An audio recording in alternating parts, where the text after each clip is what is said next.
Welcome to Sew with Monty. Today we're going to do something special. We're going to make a skirt from one pattern piece using 4 measurements off the form or off yourself. You can do the same thing I'm doing to this form on your own body. We're going to place tape at the waist as I've done here. Tape at the fullest part of the hips right here. And then I've measured from the waist to the full part of the hip on this red line here. Now I'm using what they call drape tape, but you can also use whiteboard tape that you can get at an office supply store to do the same thing. If you're using yourself or a friend, if you want to make a skirt for a friend, just make sure you've got on snug fitting clothes like a pair of bike shorts and a t-shirt, and then place the tape in the proper parts of your body, making sure you turn sideways to the mirror and find the fullest part of your hip or your abdomen. Sometimes it's not as full here, sometimes you might be fuller up here, but the fullest part of your body is where you want to measure this line. And then the third line is from your waist to the fullest part. That's the third measurement. So waist, full hip, waist to full hip, and then the last mark I've made down here is how long I want to make my overall skirt, which is right above the knee. So you have 4 measurements: waist, hip, waist to hip, and how long you want your skirt, the skirt length. So let's go back to the table, and I will show you on the forms what we're going to do next and take you step by step to make this pattern.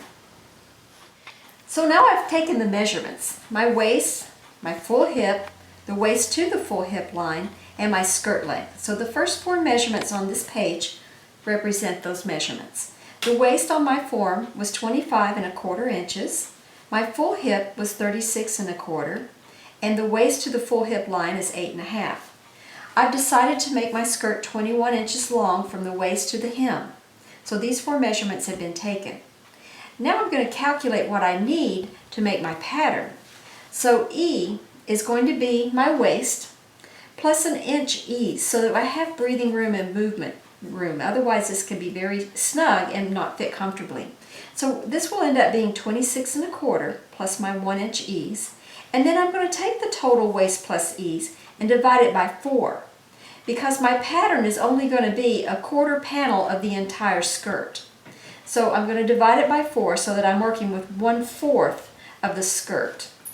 The hips are very similar, except I'm going to add 2 inches ease to the full hip measurement, divide it by 4 also. So these measurements right here represent my 1/4 measurement of my adjusted waist and 1/4 measurement of my adjusted hip. Now I want to show you one thing here. When I did the math on this, I came out with right between 6½ and 6 5/8. I went ahead and rounded up to 6 5/8. I like to do this when I've got a little bit of a discrepancy. I usually round up instead of going down. That way a little extra room is easy to trim off, much harder to add it once it's been done. So when you're doing things like this, always consider rounding up instead of rounding down when you've got odd measurements. So this is the first part. We've got all of our measurements taken, and we're going to start by making a rectangle. Now I'm going to go through the paperwork here, and then I'm going to do it in actuality so you can see how it's done. We're going to do a rectangle, and this rectangle is going to have the E measurement, the 6 5/8 going right here, and the C measurement, which is the waist to full hip line. Now this square isn't to scale to these measurements. This is 6 5/8 and this is 8½. So this would be a little bit longer. It'd be narrower and longer. But you want to get these measurements and build a perfect rectangle off the C measurement, which is waist to hip, and the E measurement, which is your recalculated waist measurement, your 1/4 panel measurement. So once you have this rectangle, let's go to page 2. You're going to divide this rectangle into 4 parts, like this. 1, 2, 3, 4. And then you're going to cut them open and leave them just connected at the top edge here. Now if you cannot leave them connected up here, that's okay. You can re-put them back together when you spread them apart. But you want to start, and I like to do this instead of doing all of them at once. I start on the middle line, and I'll show you when we do the pattern. We're going to open this one up first and spread it apart, and then open this one and then this one. Now what I want to put in between these spaces is enough allowance to equal my hip, which is 9 5/8. Now, if you notice, 6 5/8 from 9 5/8 is exactly 3 inches. So I've got lucky there. I don't have any fractions. So I'm going to put 3 inches in here, and I've got 1, 2, 3 spaces. So each one of these spaces is going to get an inch, so that I have my hip measurement 3 inches bigger than my waist measurement. And this is what we're going to do next. So let me go ahead and I'll set this up, and we'll do this, and then I'll take you to the last part. This is such a wonderful little pattern and so easy to make. I have my rectangle cut out. This is the quarter measurement of adjusted measurement for my waist. This is waist to the full hip. And I've drawn my 4 lines in. Now I'm going to suggest, when you're trying to figure out where these lines go, use a calculator. It's okay to use a calculator. That way you don't get them off center, because it matters that these stay evenly divided in your skirt. So make sure you get them evenly divided. I started by dividing it in half, and then taking each half panel and dividing it again in half. Now, I've also drawn a line here. See how I've got this line here? I'm working on this grid board because it helps keep me square. It also helped me stay square when I made my original rectangle, because I would line it up, you can see through the paper, and I would see the lines, and I would line my ruler up to draw these lines so that it didn't get unsquare. You want to make sure that this stays very square. Okay, so I've got a line here to register the center part of my little skirt. So again, it stays evenly distributed and doesn't get lopsided. I'm using a weight here. Now I've got a pattern making weight. These are, you can get them in the industry, but if you don't have this, you can go to the hardware store and use large washers, or even small bags of beans, dried beans that you get in a grocery store will work just fine for weights. Sometimes you need something though to help hold everything down so it doesn't move around on you. Okay, so now what I've measured right here, and I've also kept this square to my line, is the first 1 inch opening that I'm going to put, the extra I'm going to put into the bottom of my skirt to equivalate my hip. So I'm lining up these 2 corners right here, and I'm going to make sure that this top edge right here where I have it hinged is going to fall on the line as well. When I have all 3 of these touching, I'm just going to tape them down, just a little bit of tape. Now the reason I don't open all 3 of these panels, now you can see, it would be very difficult to keep them all in line if they were all open at the same time. It'd be like loose piano keys falling all over the place. So we want to just do this, secure it, and then we'll cut this one, pop it open the inch, cut this one and pop it over, tape it all down. And then we're going to cut it out, and we'll use this piece that we're going to cut out, and I'll show you how to go to the next step. So I've taken my panel that I've adjusted from the waist to the hip and added my 1 inch in the span here. Now this is a quarter panel of my hip, and this is a quarter panel of my waist. And I'm using my grid board.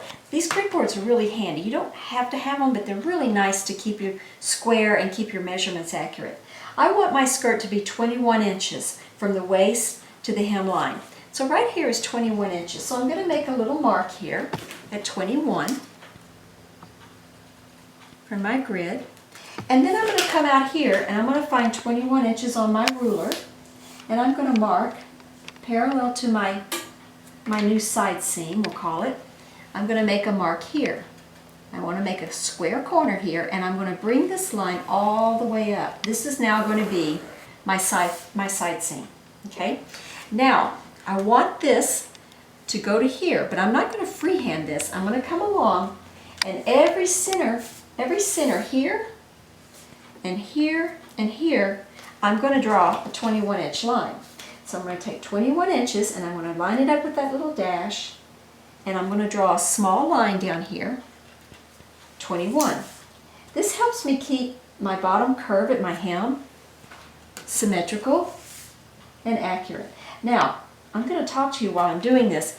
If my skirt is going to finish 21, you might want to make it an inch longer than the actual finished measurement, so that if the fabric falls and you have to level it off, you have a little extra to trim.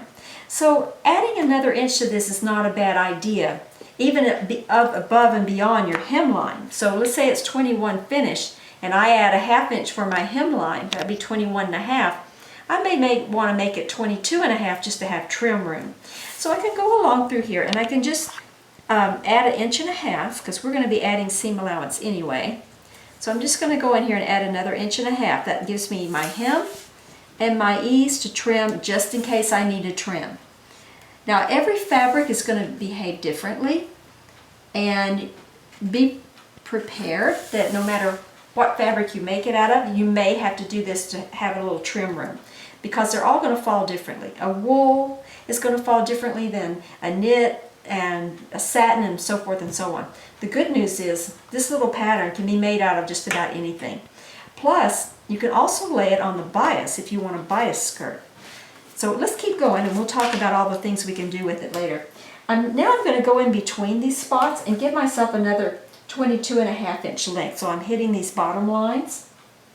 And I just want to split the difference here between the dot and the next span. So I'm just going in the middle here, and I want to find 22.5. I'm going to put a little dash line there. The more dash lines I have on this pattern, the easier it's going to be to connect the dots. It's basically a good old-fashioned game of connect the dots here. So we just want to go along through here, right in the middle of the last dashes we made, centering it on the panels. And I'm going for the 22.5 because that's my adjusted length with my seam. So now what I would do is I want to blend these together. Now there's a couple ways. If you've got a second hand and somebody's around to hold it, you can have them hold the ruler for you like this, and you can draw on the outside of the ruler. If you have someone that's pretty good about holding things in accurate ways, then you can do that. If you're all alone and you have a French curve or a very curve, let me find my very curve here, you can use this. Now what you want to do is just pick apart just a little section here. You don't want to try to do the whole thing because this curve is asymmetrical and it gets tighter as it goes up. So you can't really use the whole thing, but you find 3 of your dots and the curve that makes it fit nicely, and you just move it along. You can use a French curve as well if you don't have, this is called a very curve. If you don't have this, you can use a French curve. It's perfectly fine. But see how I'm taking the section 1, 2, 3. I'm not trying to do this whole thing with this curve. It will guarantee it will get lopsided if you do that. So you just want to keep moving your very curve until you can connect 3 of these dots at the same time. So just about there. Oh, yep, that's it. Okay. See, and I can get my curve very, very close to what I need just by finding the right place that it needs to curve. And keep moving it till you find that. See, and I've got a little bit of a flat spot right there. I can just sort of swell that out a little bit there. So that gives me a pretty close curve to match my hem parallel to my waistline. Now the last thing we want to do, believe it or not, we're almost finished with this pattern piece. We're going to add seam allowance. Now I'm going to use a 1/2 inch seam allowance. So I'm going to put a 1/2 inch on the side seam all the way up through here. I've already done my hem, so I don't have to add anything down here. We're good. So I'm just going to close this off here, and I'm going to slide this down so I can do the top edge here. And I'm going to do the same thing up here. I'm going to make short dash lines going around through here, and then I'm going to connect these dots just like I did at the hemline. Only this time they're a lot closer together and it'll be a little easier to connect them. And then we're just going to connect this corner. Now what I like to do when I'm making a skirt like this, you're going to have a zipper in it to get into it. So from here down, 7 inches is a standard opening size for a zipper for natural waist. So I'm going to come down 7 inches and I'm going to put a little notch right here. That reminds me that, hey, this is a zipper area. And then I'm going to bump my side seam out another 1/8 of an inch. Now you can go out even another 1/4 if you'd like. Just right where the zipper goes. And I'm going to come down just a little bit below the zipper, about a 1/2 inch below, and then bring it back in at an angle so it's easy to cut out. This gives me a comfortable seam allowance so that when I set my zipper, I don't run out of fabric. It's not too short to set the zipper on. Now we've got a 1/2 inch waistline here, 1/2 inch seam allowance here, 1/2 inch seam allowance here, our extra ease for hemming, and the 1/2 inch hemline. Now, the next thing is we're going to go ahead and take all these little dots. Don't try to do them all at once. You don't need to. Just take what comfortably fits on your French curve or your berry curve. If you own one of these, great. If you don't, a French curve from the office supply will work just as well. Now, notice how I flipped my curve over. What I did here if I kept going this way, I could have gotten it scalloped because the curve is going flat, tighter up here. So if you go this way and then come back the other way, you're probably going to get a more symmetrical curve than if you just keep chasing it this way, like that. So that's a little trick there. Now, my pattern is done. It's that simple. So now we have our pattern. I've made my marks here to say this is on the fold. I've identified the front and back just to remind me that I only have one pattern piece. And then I've put how many I'm going to cut. Actually, that's a correction there. We want to cut 2 because we're cutting a back and a front. So we're going to cut 2 here. And I've added seam allowance, 1/2 inch here, 1/2 inch down the side, and we've already calculated our hem plus ease for trimming. Now where the zipper is, I bumped it out a 5/8 inch so that I've got a little bit more fabric for purchase here, so when I sew my zipper I don't get too short and it's too hard to get the zipper in. I put a notch right here at the base of the zipper. Standard length of the zipper from natural waist is 7 inches, so from here to here is 7 inches there. I'm not going to put a zipper in my muslin or my fit garment. I'm just going to cut it out of my fabric, sew it up, and then I'll just pin this when I get it to the form. You can use an old pillowcase, old sheets, scrap fabrics you have from sewing, or if you have traditional muslin, you can use that as well. But basically, this is it. We have our pattern made. We're going to cut it out, and the next step is to make our muslin.